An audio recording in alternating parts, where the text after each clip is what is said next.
the National Broadcasting Company presents The Adventures of Sam Spade, Detective.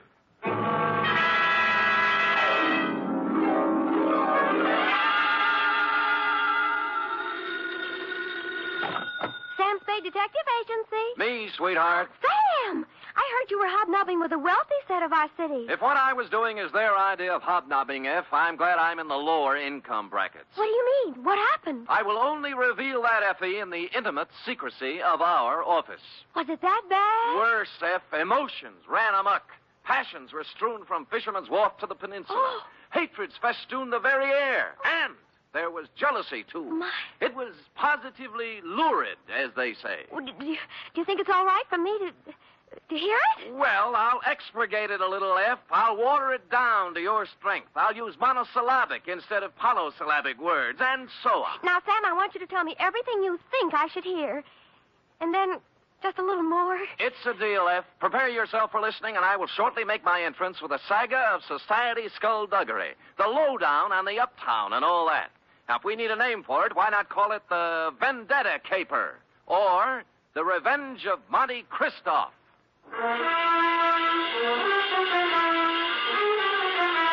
Transcribed for NBC, William Spear, radio's outstanding producer-director of mystery and crime drama, brings you the greatest private detective of them all in The Adventures of Sam Spade. You don't have to call, Sam. I'm right here. Let me take your coat. Well, Effie, isn't this sufficient of you? Now, be quiet and give me your coat. All right. Thank you. Now, I've oiled your chair so it won't squeak. Sit down. Well, you make me feel like an emotional invalid, but it's wonderful. And here, Oh, will miracles never cease? a double. Well, It's 8-year-old stuff. I had Friskin's drugstore send it up. Applejack, it's called. Applejack. Well, what brought it on, F? Why this particular polishing of the Applejack? Well, Come on, out with it. no, I just thought, well, you've been working with the rich people, and maybe you were handsomely compensated. Hmm? And, my back salary? You're not mad, Sam? Well, as it happens, I did make a few dollars, and yours will be the first account settled. Oh, Sam! So, it wasn't me. It was the money all the time. No, Sam, no, I just... I accept your apology. To Lieutenant J.F. Randall, San Francisco Police Department, from Samuel Spade, license number 137596. Subject, The Revenge of Monte Christoph. Monte Cristo? Is this a historical drama? Christoph. Christoff.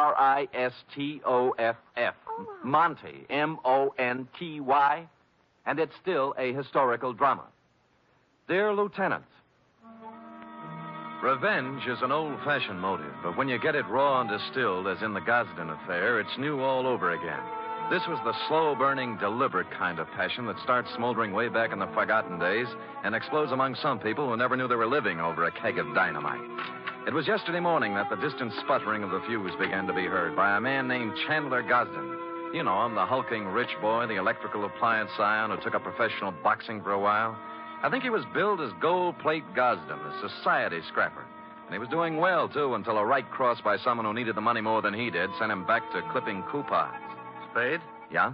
I'm Chandler Gosden. Well, I recognize you. What do guys like you charge? Well, it depends on the job. Investigation. $60 a day, and any unusual expenses. Cheap.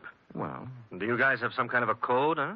code? You know, like doctors. Do you keep things in confidence? Well, most of us do, including me. I don't suppose it'd make any big difference if it got out. I'm not afraid of him. I just as soon punch him in the mouth as look at him. Who?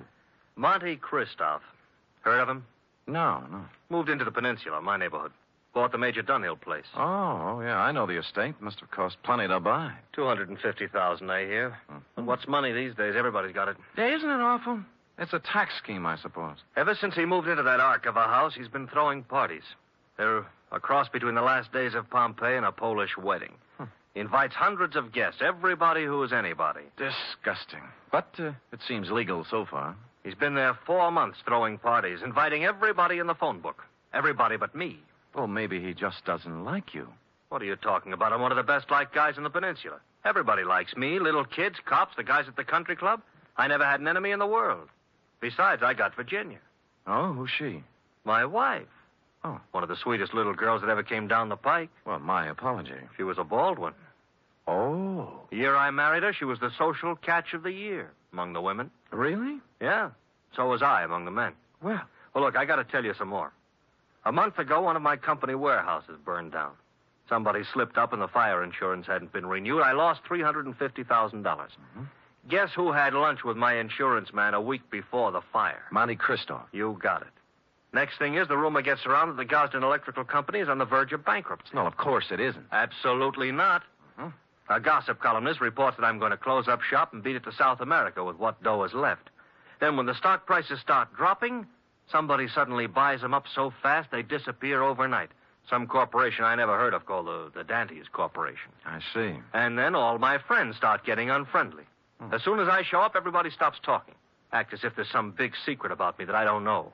And they've all been to Monte Cristo's parties lately. That's right. The week after he arrived in town, all these things started happening. Now, what I want to find out is why. I don't even know the guy, but he's making a big change in my life. Well, it sounds like you're entitled to know. I don't know how far I can get. The best I can do is find out who he is, where he comes from, who his friends are, all those things. Okay, you're hired. Now, find out everything about this Monte Cristo. I got to know what's going on. I'm sorry, Chandler. I wasn't able to get here when you said. The traffic was absolutely unbelievable. Cars everywhere. They must be giving cars away these days. Everybody has one. I think we should get a helicopter. Mr. Spade, my wife, Ginny. Well, how do you do, Mrs. Gosden? Chan, I hope you haven't lost your head and blabbed everything to him. I told you these sort of men weren't trustworthy. I beg your pardon, madam? Look, Ginny, I told him, and he's a good guy. Well, if you just want to go around giving your life secrets... Oh, shut up, will you? I'm the man of the house. Really? And I suppose I count for nothing? Oh, no, forget it. Spade, I'm depending on you. Don't let me down. You wouldn't think a millionaire would be hard to biograph, but I came up with very little information on Mr. Monte Cristo. He'd arrived in town 4 months ago, stayed 10 days at the St. Mark Hotel, then bought his house. He had a bank deposit running into 7 figures. He had no known business connections, just money. The register at the St. Mark said he came from Chicago, and an airline company verified that he'd been a passenger aboard one of their ships from the Windy City. This was as far as I'd delved when my place of business was entered by a man in powder blue livery. You Spade? The same. Mr. Monte Cristo sent me to pick you up. I see. Up for where? For his mansion on the peninsula. Oh. He said he knew what a rough time you must be having at your present job and that he'd be glad to make the whole thing simple to you. Oh, he really said that? That's what he said. Oh. But I don't know what it means exactly. Well, I don't know what it means exactly either, but there's one good way to find out. Home, James? My name is Bertuccio, sir. Bertuccio. I see. How long have they been calling you that? Well, let me see. It's about... Oh, what do you mean? I mean, it's my name. All right. We'll talk it over in the car.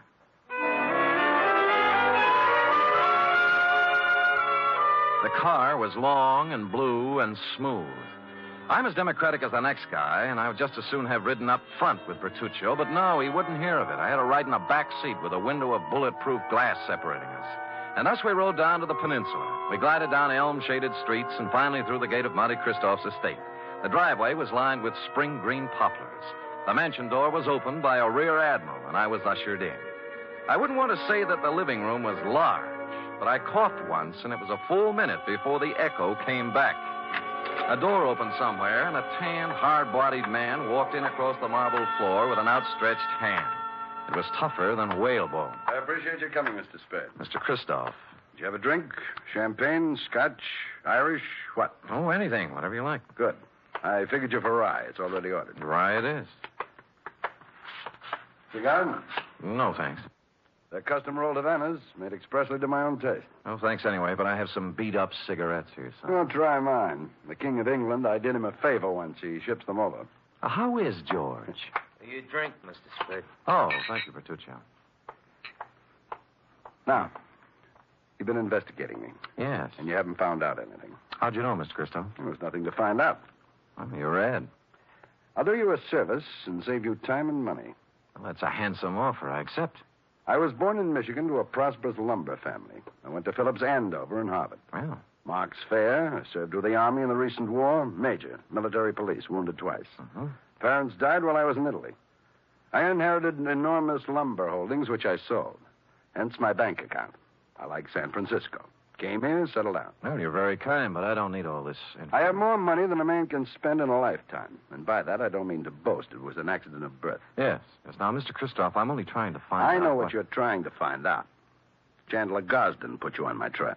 Well, there's no need to deny it. And what would you take to get off my trail, Mr. Spade? Well, New car, a selection of fine liquor, a better job, cash? all rather enticing, but I'm afraid you've misjudged me, sir. I only work for one client at a time. Is there anything wrong with switching your allegiance? Well, I'm afraid it wouldn't be cricket. Is that the way they say it at Andover?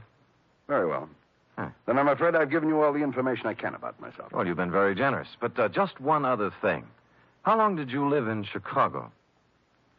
Chicago? Yes, I never lived there. but you flew here from Chicago. Oh, that. I was just there on business. Uh-huh. Well, if you say so. Bertuccio is outside with a car. He'll drive you back to your office. And with that, he turned and left me. Outside, Bertuccio was waiting. Impassively, he ushered me into the limousine and started out. Only we didn't head for my office. Instead, we seemed to be leaving town. I banged on the glass between us, but Bertuccio didn't choose to answer. When we stopped at a light, I tried the doors, but they were both mysteriously locked. I was a prisoner in a moving jail. I made desperate signs to passers-by and traffic policemen I knew, but they just smiled and waved back at me. It was all very jolly. So I sat back and waited. About 20 or 30 miles out of town, we pulled onto a lonesome road and stopped. Here we are. Well, just where are we and why? Now, don't blow your top. Christoph told me to take you out here and to give you this Oh? What's in the envelope? money. $2,000 to be exact. Well, that's a lot of grands. They're going to do a lot for you. You're going to take it and keep going north. 48 hours will be long enough, just so you keep out of Frisco. Well, just so you know how I stand, I'm going back. You know, I was hoping you'd say that. Now I can do things my own.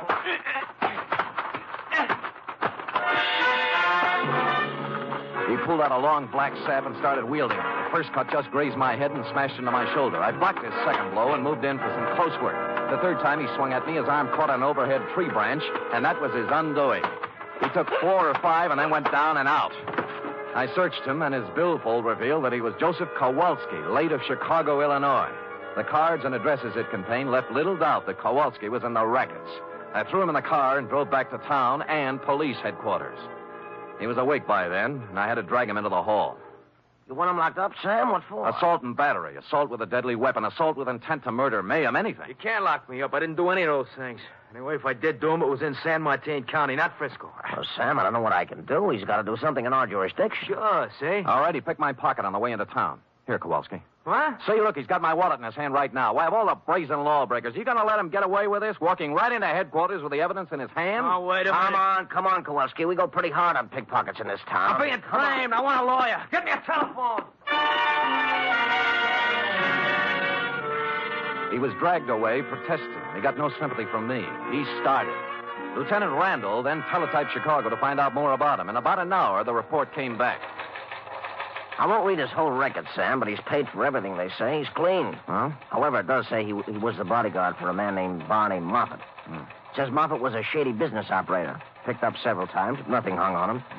He left town about the same time Kowalski did. He's listed as undesirable, but he's not wanted. Oh, thanks, Lieutenant. If a man named Barney Moffat had a hood named Joseph Kowalski as a bodyguard, and they both disappeared from Chicago at the same time, the obvious conclusion was conclusively obvious. I drove the limousine back to Christoph's estate. But as I parked the car, my headlights hit another car. There was someone getting into it, Mrs. Chandler Gosden.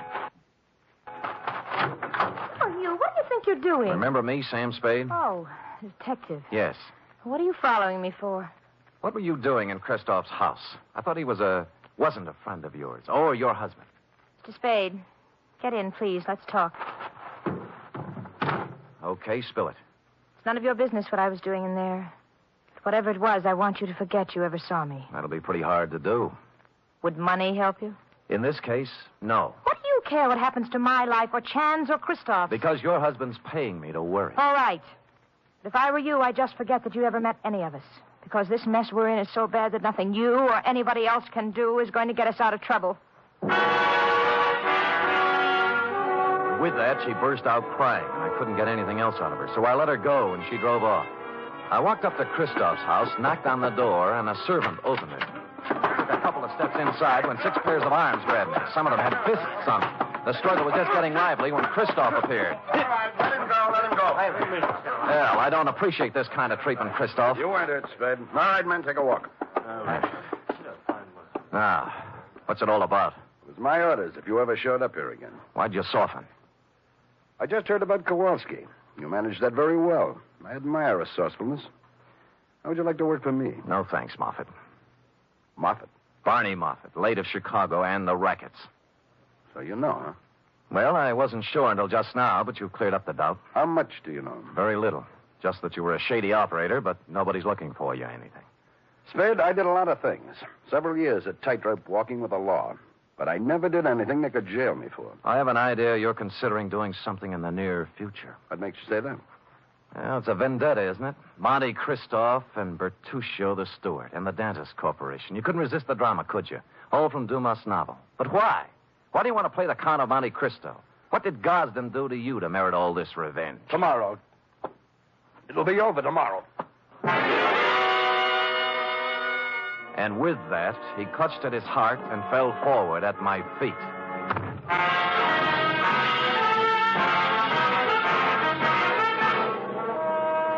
You are listening to the weekly adventure of radio's most famous detective, Sam Spade.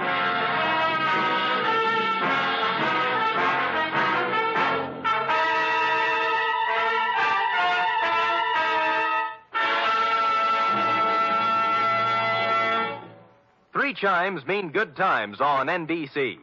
If you've been searching for mystery on Saturday night, put away your magnifying glass and follow these clues. Dial this NBC station tomorrow evening and listen for the chimes, and then you'll be off on a perilous trip with The Man Called X, starring Herbert Marshall. And if you've been searching for music, too, on Saturday, then Eileen Wilson is your dish as she stars in Your Hit Parade with Snooky Lanson and Raymond Scott's orchestra. And now back to the Vendetta Caper, or The Revenge of Monte Christoph, tonight's adventure with Sam Spade.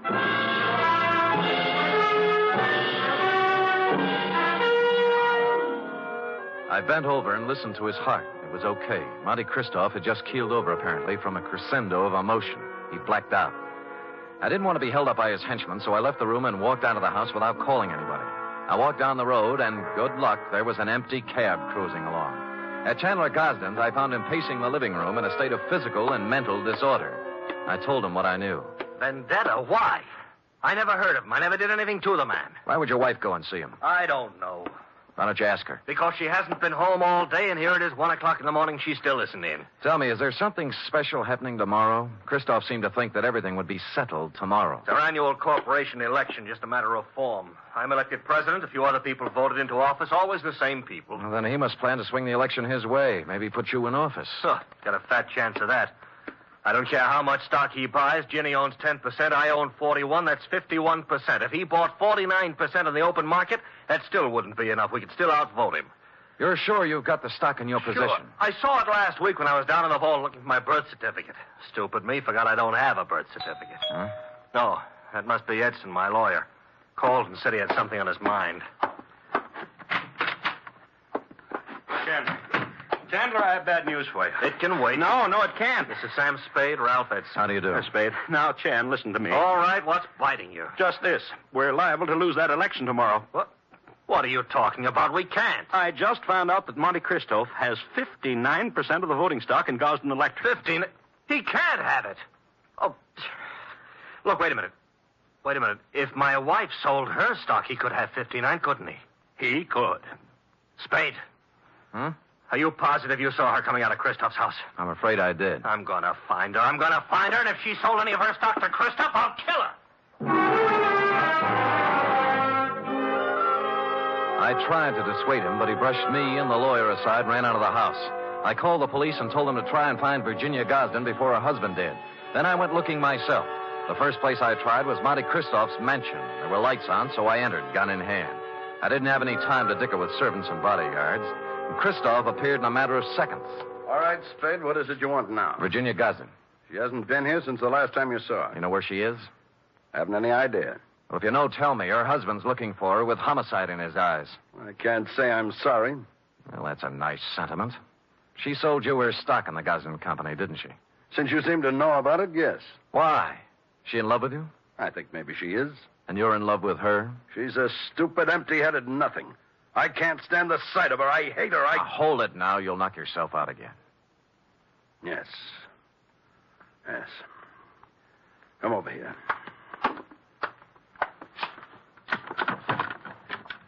Take a good look at that. No, it's a pillow. An ordinary pillow. So? You notice how dirty it is? Yeah. Notice that it isn't even stuffed with feathers. They were too good. It's stuffed with dirty cotton rags. Well? My father's head was lying on that pillow when he died. I've kept it ever since as a reminder of who killed him. Who did? A man named Elwood Gosden. A man who cheated and lied and stole everything he had in his life. Chandler's father, huh? Yes. My father and Elwood Gosden had a hardware store once. My father invented an electric iron. Ever heard of the Gosden iron? Yeah. It should have been the Moffat iron. Elwood Gosden stole the plans from my father, registered them first, and then drove my father out of business. He made a fortune out of it, and then went into other electrical appliances. Well, things are beginning to gel now. My father became a peddler and died poor and broke and ill. My mother died 20 years before she should have from overwork, while the Gosdens grew fat and respected on the Moffat brains. So you started your vendetta, huh? I started it the day my father died. I set out to make one thing in this world, money. And I made it in handfuls. You can look me up. Barney Moffat, Chicago. Gambling, black markets, gun running, slave trading, anything and everything that had a big profit in it. And then I set out for San Francisco to break that Creighton son of Elwood's and his whole family. And on the way, you lost a guy named Barney Moffat. What difference? Huh. Look, you've got money now and everything you need. Why go on with it? I don't care anything about money. I only want to use it against them. Do you know why I had all those parties? To buy stock from people. Yes. Stock in the Gosden Company. I've paid twice, 3 times what the shares were worth. But right now, I own 59% of the Gosden Enterprises. And tomorrow morning, when the two of us meet at the stockholders' meeting, I'm going to vote him out of office and take over the company. And then, I'm going to drive it right into bankruptcy. And you got Mrs. Gosden's stock by making her fall in love with you. I had to. Now, let's talk about it anymore. About Chandler Gosden. He's a man with a very short and violent temper. He might come gunning for you. That's just what I hope he does. Ask the man at the door to show you out.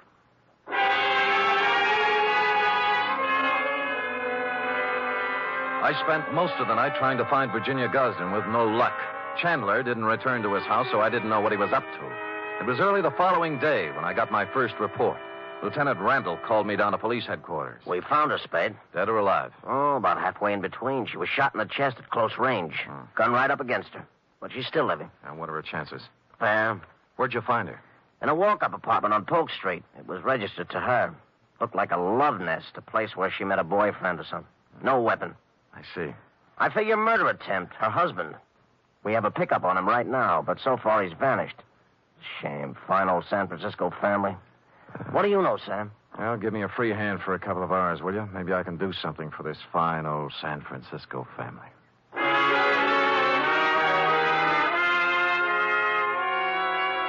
I had no more idea than the police where Chandler Gosden was at the moment, but I had a good idea where he might be later in the morning. I put a call into Ralph Edson, his lawyer. The stockholders' meeting of the Gosden Company was to be held at 11 o'clock at their executive offices. Edson got me in, and at 5 minutes to 11, Monty Christoph walked in. There were 3 of us. None of us spoke. We just sat around a long, polished table, alternately watching the clock and the door. At 11:03, the door opened. Chandler Gosden stood there, rumpled, red-eyed, vicious. He had a gun. The first man who moves is going to get a bullet right in the face. Chandler, for heaven's sake. Shut up. Is that the gun you tried to kill your wife with? It's the gun, but I didn't try to kill her. She did it herself because he drove her to it. Me? Yeah, you, Christoph. You were meeting her in an apartment. Don't think I've been dumb. Put the gun away and let's get down to business. Are you kidding? I got the same gun she used on herself, and I'm going to use it on you. Well, stop talking and get it over with. You act as if you want me to do it. All right. Edson, Spade, clear out of here. Gosden, use your head. I said get out of here. Now go on. Okay, but don't take your eye off him. He's got a gun in his pocket. Don't worry, I won't. You were working for him. Working for him all along, everybody was. No, now listen to me. He wanted you to kill him. He doesn't care about himself. He just wanted you to be put away for murder. Spade, this is our affair, not yours. Now, look, both of you shut up and listen. This is a tough thing to try to settle something that's been boiling up in you, Moffat, ever since you can remember. You spent all of your grown-up life trying to get back at the wrong man. It appealed to some ironical sense of yours to carry out the Monte Cristo revenge story. Now, let me ask you this. You remember all about Monte Cristo and how he ruined the people who had ruined his life and how his father died heartbroken. But do you remember the end of that book? Go on. He found that he couldn't bring himself to revenge the wrongdoings of families on their innocent children. That reads good in a book, but I don't feel that way. Well, maybe you will when you hear this. What? This man right here that you spent 20 years getting ready to ruin is not even a Gosden. Huh? What? He's an adopted son. Mr. Elwood Spade, Gosden adopted him from an Oakland orphanage on October 11th, 1907. I got the records to prove it this morning. I don't believe it. I would have known. Mr. Edson, you've always been the family lawyer. Isn't this true? It was a long chance that Edson would play along with it. But to bring it off, it needed the final clincher. Lawyer Edson looked at me, then looked at Chandler Gosden. He gulped and licked his lips. It's true. It's true, Chandler. Adopted? Your father never wanted you to know. Chandler didn't move. He just stood there stunned. But Barney Moffat sank down into a chair and buried his head in his hands. Edson and I looked at each other and waited. And finally, Christoph looked up and spoke. Start the meeting. Mr. Edson? I hereby declare the annual stockholders' meeting of the Gosden Company open. Mr. Gosden? I don't care what happens now. I bow to the majority stockholder. Oh. Mr. Christopher... I beg your pardon, Mr. Moffat? As the majority stockholder, I vote that the chairmanship of the Gosden Electrical Corporation remain as it has for the past 20 years with Chandler Gosden.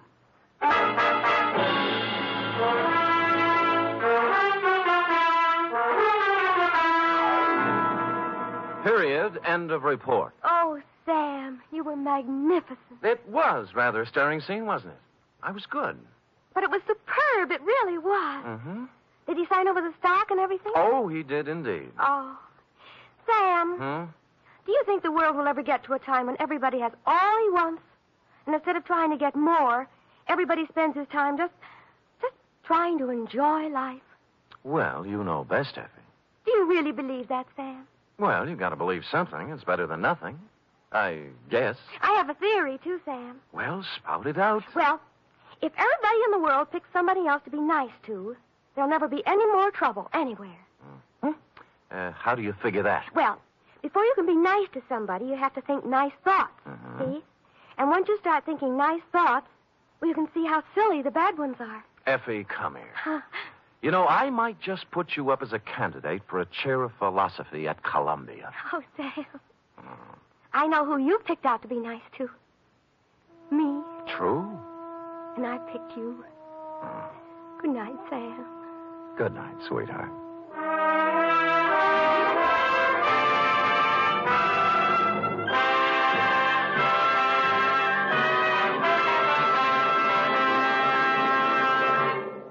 Tonight's transcribed adventure of Sam Spade was produced, edited, and directed by William Spear. Sam Spade was played by Stephen Dunn, Lorene Tuttle as Effie. Script for tonight's adventure by John Michael Hayes. Musical scoring by Lud Gluskin, conducted by Robert Armbruster. Join us again next week, same time, for another adventure with Sam Spade.